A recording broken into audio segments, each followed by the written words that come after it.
kuma ba su makalam take lakin tanin janin tanin arianin tanin ayanin tanin tabanin ale mabeligo lukuma tayom ale bakuli ha na to mayin duburus ata bederibe ita beligo ata jineta wole jinede ata ne ita beligo kuni do bela go budu osul ma bakidar ale be waga ta na sanita beligo na sanna kubarta barnamande ilmu wonu sugale hapana junubinde bega tabanin sam bega tabanin kulina sala bele de kulina jibu amni security de kuntamam asambe amke suna fanna mutu ukijano ya hajo kula alibatal kijini Sudan. Sounds of the week on iRadio, your eye on South Sudan.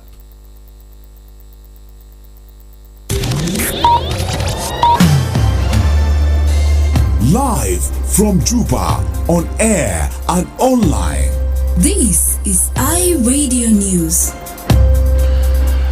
Hello, good afternoon. This is iRadio News. First, here are the headlines. Authorities in Bor County of Jonglei Estate say a soldier who appeared in a viral video threatening a woman at gunpoint has been arrested and placed under investigation. The technical advisor at the Ministry of Petroleum says South Sudan is drawing growing interest from oil service providers and exploration companies attending the Abu Dhabi International Petroleum Exhibition and Conference. And the first Under-Secretary at the Ministry of Finance and Planning has said the institution, in collaboration with the central bank, is working to address the liquidity crisis in the market while encouraging the public to embrace digital payment systems. These are stories and more coming to you in this news bulletin with me, Lasuba Memo. And now the news in detail. Authorities in Bor County of Jonglei State say a soldier who appeared in a viral video threatening a woman at gunpoint has been arrested and placed under investigation. Bor County Commissioner Samuel Atang Page confirmed the arrest in an interview with iRadio this afternoon, saying the soldier was detained by national security officers after he appeared in the video while allegedly under the influence of alcohol. The viral video, which is spread widely on social media earlier this week, showed an armed soldier confronting a woman in Bor town, sparking public outrage and calls for disciplinary action. Commissioner Tang said the soldier's apology does not exempt him from accountability. I can even send you on WhatsApp the video that he apologized and is now under the arrest and is in the prison of the national security. The national security leadership has released the apology to the family and to the entire population of Bor. Right. So he has to be investigated because he has already tarnishing the image of the government and the forces. Yeah. So he has to be investigated. So I apologize, yes. That he made it under the influence of the alcohol. But that is not an excuse. And do we know... The technical advisor at the Ministry of Petroleum says South Sudan is drawing growing interest from oil service providers and exploration companies attending the Abu Dhabi International Petroleum Exhibition and Conference. Mohamed Lino said many visitors at South Sudan's stand express interest in supplying products and services or exploring opportunities in the country's petroleum sector. The advisor added that the ministry has gathered numerous contacts to help strengthen engagement with potential partners after returning home. He was speaking on the state-run TV SSBC. For us in our stand here, we have been receiving so many visitors who are interested in different parts of the oil industry. Some are service providers or vendors who are interested in how to get their products or their services into South Sudan. Some are also petroleum exploring companies that are interested to see how to acquire blocks in South Sudan. And we have collected a huge number of contacts of those that will help us when we go back to explore and see how we can get connected with them, vessels to come Meanwhile, the deputy head of mission to the United Arab Emirates, Ambassador Nyandeng, said the exhibition is helping showcase South Sudan's potential to the global energy market. As today is the third day, there are a lot of investors that have come to our pavilion, South Sudan pavilion, and they have been asking a lot of questions. They want to partner with South Sudan, and which is a good move, as it is the first time for South Sudan to showcase their exhibition regarding the oil. The Abu Dhabi conference, which concludes today, brought together more than 2,000 exhibitors from across the world to discuss innovation and sustainable solutions in the energy sector. The first Under-Secretary at the Ministry of Finance and Planning said the institution, in collaboration with the central bank, is working to address the liquidity crisis in the market while encouraging the public to embrace digital payment systems. Garang Majagbol described them as safe, fast, and cost-effective. He believes embracing digital payment system will make the economy grow faster. Majak added that the ministry will continue to pay salary on time but encourage the beneficiaries of salaries to accept digital payment. He spoke during the welcoming ceremony of the newly appointed Minister of Finance and Economic Planning, Dr. Barnaba Bakchol, in Juba this morning. Central bank is the father and the mother of the currencies. The Ministry of Finance and the central banks are working hand in hand, as you know very well. We handle the fiscal policies and the central bank handle the monetary policies. So with this combined together, we are addressing the issue of the liquidity crisis in the market.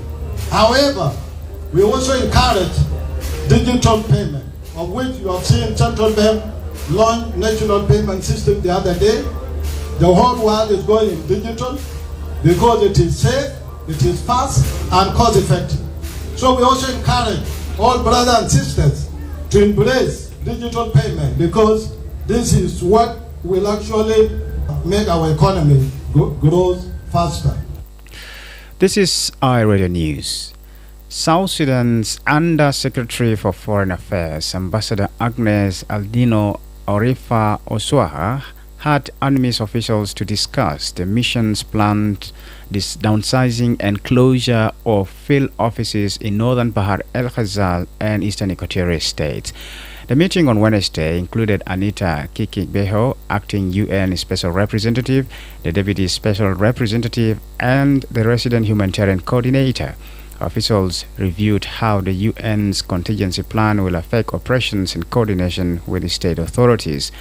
The UNMISS plan announced recently includes closing their wheel office in northern Bahar el Ghazal and the Torid office in eastern Equatoria due to budget constraints. The mission emphasized that the withdrawal is aimed at streamlining operations, not ending its presence in South Sudan. Ambassador Swai stressed the importance of maintaining UN support for civilian protection, humanitarian access, and the peace process, while a technical working group will now map the coordination of remaining UNMISS activities in affected areas.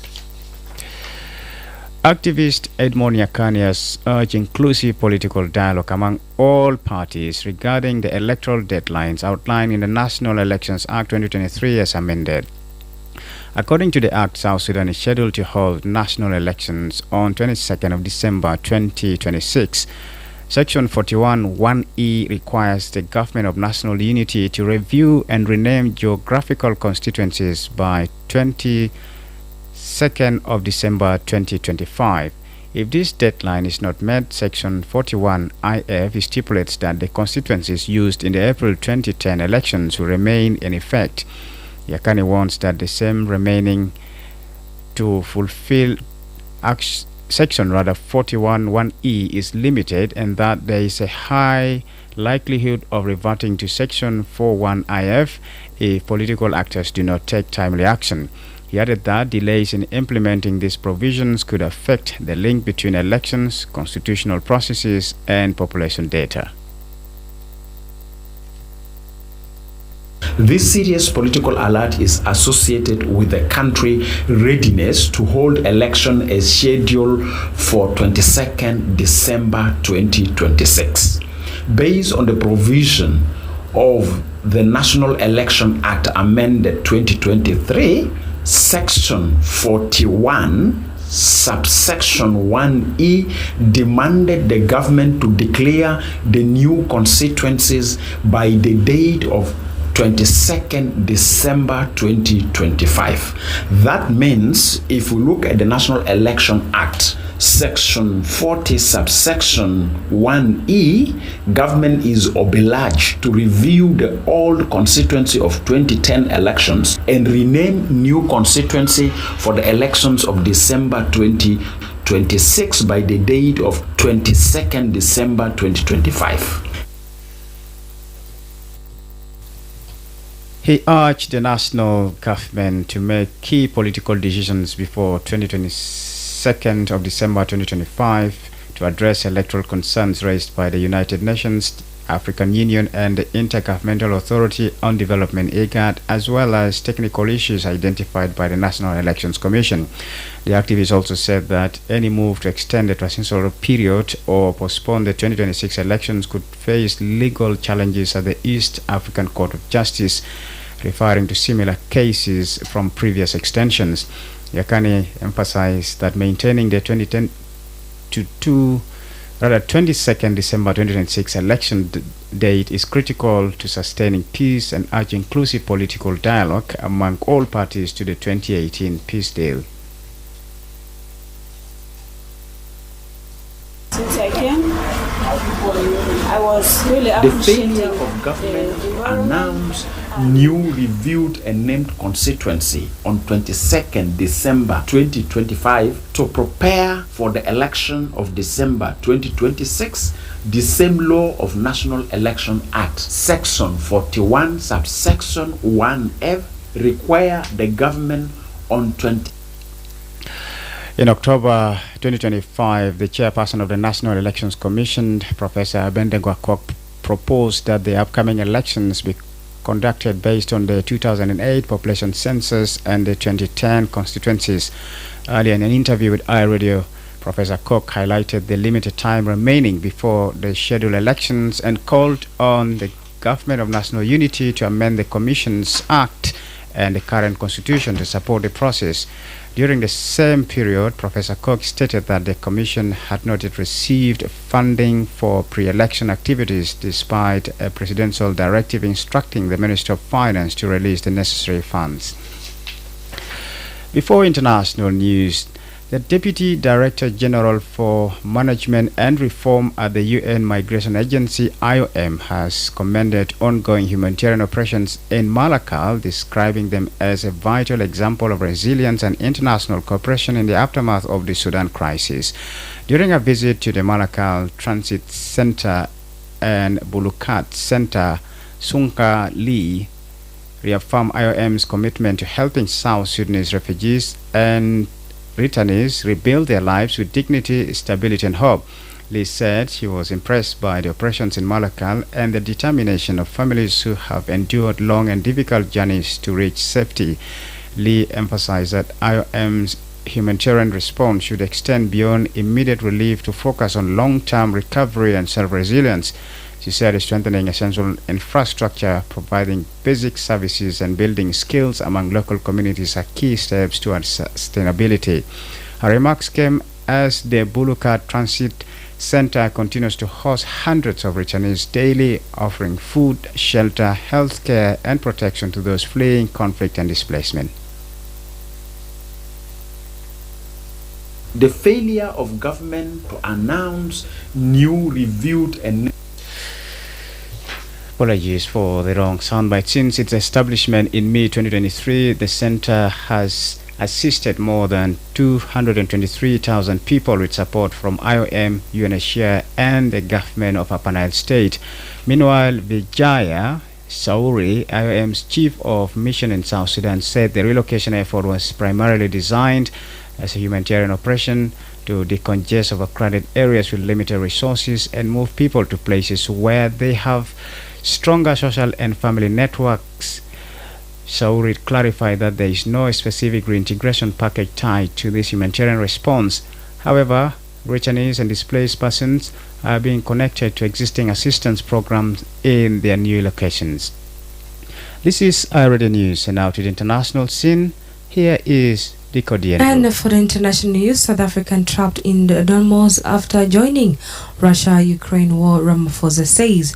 South Africa government says it has received distress call from 17 citizens who have joined mercenary forces in the Russian-Ukraine conflict. The men are between the age of 20 and 39.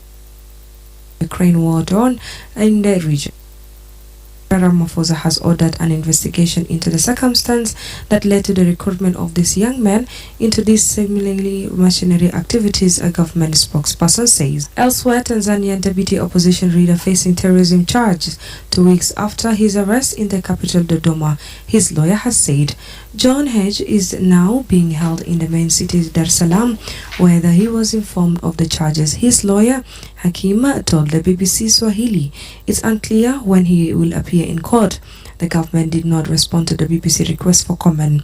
He was arrested ahead the last week election, announced by the opposition as Sham, and President Samia Suluhu Hassan was sworn in on Monday after being declared the winner with 98% of the vote. And finally, Miss Universe contestant walk out after organizer betrays Miss Mexico. Several contestants have walked out of the Miss Universe event after an official from host nation Thailand publicly berated Miss Mexico in a tense confrontation. At the pre-pageantry ceremony, Miss Universe Thailand Direct Nyoto told of Fatima in front of dozens of contestants for filing to the post of promotional content. And when she objected, Mr. Noati called security and threatened to disqualify those supporting her. Miss Fatima then left the room and others joined her. For our radio, I was Dikoti Andrew. Thank you for listening. Thanks, Dikoti Andrew. This is iRadio News, and now to the world of sports. Here is Darlington Moses.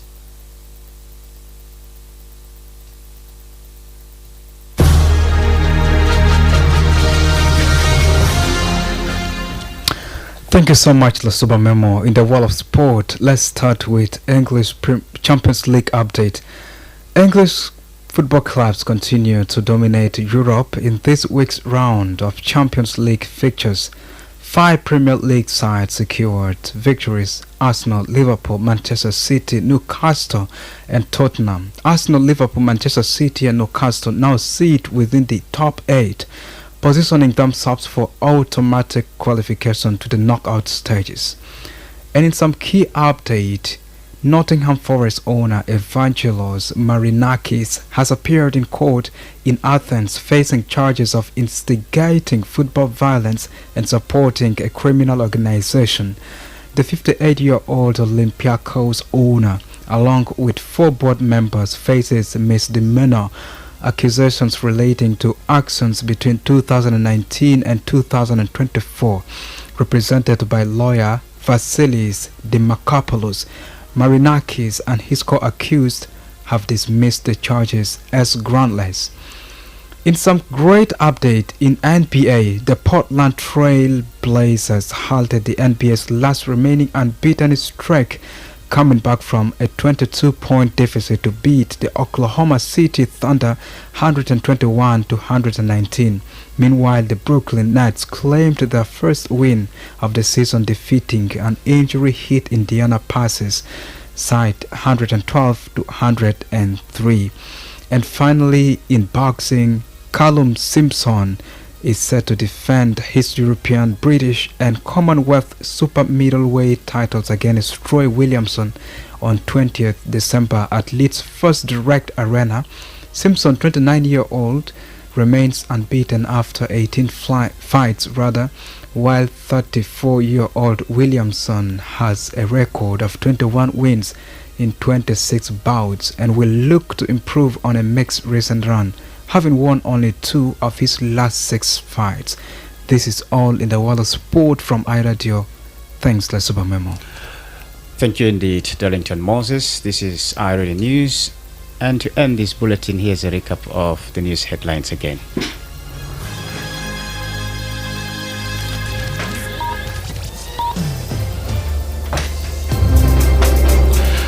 Authorities in Bor County of Jonglei State say a soldier who appeared in a viral video threatening a woman at gunpoint has been arrested and placed under investigation. The technical advisor at the Ministry of Petroleum says South Sudan is drawing growing interest from oil service providers and exploration companies attending the Abu Dhabi International Petroleum Exhibition and Conference. And the first Undersecretary in the Ministry of Finance and Planning has said the institution, in collaboration with the central bank, is working to address the liquidity crisis in the market while encouraging the public to embrace digital payment systems. That's the end of Pi Radio Afternoon News. If there's a story or an event you'd like our radio to cover or report about, please send us a text message at +211 925 287870. It's also our WhatsApp number. Follow us on X at iRadio Juba, like our Facebook page iRadio, subscribe to our YouTube channel at iRadio South Sudan. You can also visit our website and listen to us online at www.iradio.org. Stay tuned for the news in Arabic. At 2:30, I am Lasuba Memo. Thank you for listening.